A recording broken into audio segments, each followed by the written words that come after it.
ಟ್ರಂಪ್ಗೆ ಬೆದರಿಕೆ ಹಾಕಿದ ಕೆಲವೇ ಗಂಟೆಗಳಲ್ಲೇ Iran top commander general Ali Mohammad Naini ಹತ್ಯೆ.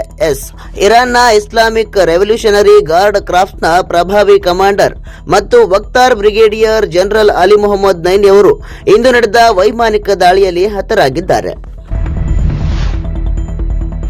ಚಿಕಿತ್ಸೆ ನೀಡಲು ತೆರಳಿದ್ದ ವೇಳೆ ನೀರಾನೆ ದಾಳಿ, ವೈದ್ಯ ಸಾವು.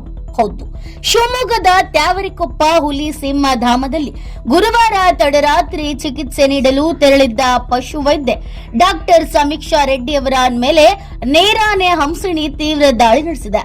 ಚಿಕಿತ್ಸೆ ಸ್ಪಂದಿಸದೆ ವೈದ್ಯೆ ಶುಕ್ರವಾರ ಬೆಳಗ್ಗೆ ನಿಧನರಾಗಿದ್ದಾರೆ. ಯುದ್ಧದಿಂದ ಜನರ ಕಂಗಾಲು, ಬೆಂಗಳೂರು ಸೇರಿ ರಾಜ್ಯದ ಎಲ್ಲಾ ಬಂಕ್ಗಳಲ್ಲಿ ಪೆಟ್ರೋಲ್ ಬೆಲೆ ಏರಿಕೆ. ಎಲ್ಲಾ ಪೆಟ್ರೋಲ್ ಬಂಕ್ಗಳಲ್ಲಿ ಪ್ರೀಮಿಯಂ ಪೆಟ್ರೋಲ್ ಬೆಲೆ ₹2 ಏರಿಕೆಯಾಗಿದೆ. ತೈಲ ಘಟಕಗಳ ಮೇಲೆ ದಾಳಿಯಾಗಿರುವ ಬೆನ್ನಲ್ಲೇ ಅಂತಾರಾಷ್ಟ್ರೀಯ ಮಾರುಕಟ್ಟೆಯಲ್ಲಿ ಕಚ್ಚಾ ತೈಲ ಬೆಲೆಯಲ್ಲಿ ಏರಿಕೆಯಾದ ಪರಿಣಾಮ ಇದಾಗಿದೆ. ಚಿಕ್ಕಮಗಳೂರು ಬಳಿ ವಿದ್ಯುತ್ ಕಂಬಕ್ಕೆ ಡಿಕ್ಕಿಯಾಗಿ ಸರ್ಕಾರಿ ಬಸ್ ಪಲ್ಟಿ, 8 ಜನರಿಗೆ ಗಾಯ. ಹೌದು, ಕುಕುನೂರಿನಿಂದ ಧರ್ಮಸ್ಥಳಕ್ಕೆ ತೆರಳುತ್ತಿದ್ದ ಕೆಎಸ್ಆರ್ಟಿಸಿ ಬಸ್ ವಿದ್ಯುತ್ ಕಂಬಕ್ಕೆ ಡಿಕ್ಕಿಯಾಗಿ ಪಲ್ಟಿಯಾದ ಘಟನೆ ಚಿಕ್ಕಮಗಳೂರಿನ ಕೋಡಾಳ್ ಬಳಿ ನಡೆದಿದೆ. ಅಫ್ಘಾನ್ ಸಂತ್ರಸ್ತರ ನೆರವಿಗೆ ಧಾವಿಸಿದ ಭಾರತ.